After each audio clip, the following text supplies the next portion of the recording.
বিশিষ্ট আইনজীবী নিজুম মজুমদারের সাথে। হাদি নামে একজন জুলাই যোদ্ধা গুলিবিদ্ধ হয়েছেন বাংলাদেশে। এটা বলা হচ্ছে যে আওয়ামী লীগের তদারকিতে ভারতের পক্ষ থেকে এই গুলি এবং তাকে হত্যাকাণ্ডের চেষ্টা করা হচ্ছে। এই বিষয়ে আপনার কি মন্তব্য? আপনার প্রশ্নটা আরেকটু আমি রিফাইন করে বলি। জুলাই যোদ্ধা না, হচ্ছে একটা জুলাই সন্ত্রাসী। জুলাইতে যা হয়েছে সেটা হচ্ছে সবই সন্ত্রাসী কর্মকাণ্ড। বাংলাদেশকে কিছু টোকাইরা এবং বিদেশি শক্তিরা দখল করেছে। আর ও যেই অসভ্য নোংরা, দেখেন বাংলাদেশ আওয়ামী লীগের একটা শক্ত প্রতিপক্ষকে বিএনপি, এমনকি জামাত ইসলামীও আপনি যদি ধরেন, জামাত ইসলামের নেতৃবৃন্দকে দেখেছেন যে এই অসভ্যতা টাইপের কথাবার্তা বলতে, বা বিএনপিকে দেখেছেন, হ্যাঁ অনেক সমালোচনা করা হয়েছে, আমাদের অনেক সমালোচনা তারা করছেও, কিন্তু এই নোংরা এই ভয়ঙ্করভাবে কথাবার্তা বলে নাই।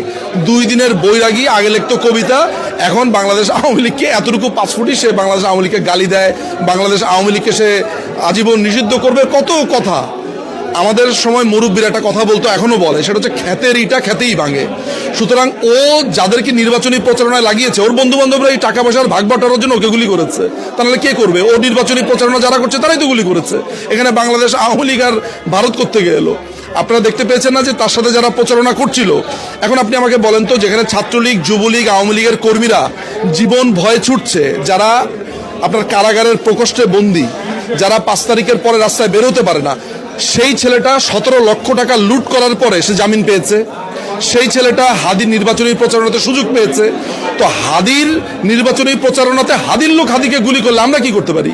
আমাদের যদি উদর কি জানি বলে, উদর পিন্ডি বুদর ঘরে চালিয়ে দেওয়া, বা যা কিছু হারায় গিন্নি বলে কেষ্টা বেটাই চোর, তাহলে তারা বলতে পারে। বাংলাদেশ আওয়ামী লীগ এগুলো কেয়ারও করে না। হাদির মতো এত লোক সমালোচনা করছে, হাদির মতো একটা তেলাপোকাকে বাংলাদেশ আওয়ামী লীগ টার্গেট করতে যাবে? আর ইন্ডিয়ার মতো একটা দেশ হাদির মতো একটা তেলাপোকাকে টার্গেট করবে? মানে এগুলো সব অবিশ্বাস্য কথাবার্তা। হাদি কি আসলে বাংলাদেশের রাজনীতিতে কোনো ম্যাটার? আপনি আমাকে বলেন তো। ওকে ম্যাটার করে তোলা হচ্ছে, কারণ ওকে কেন্দ্র করে ওরা একটা নৈরাজ্য তৈরি করতে চায়, বাংলাদেশ আওয়ামী লীগের উপরে আবার আক্রমণ করতে চায়। এটাই হচ্ছে ঘটনা।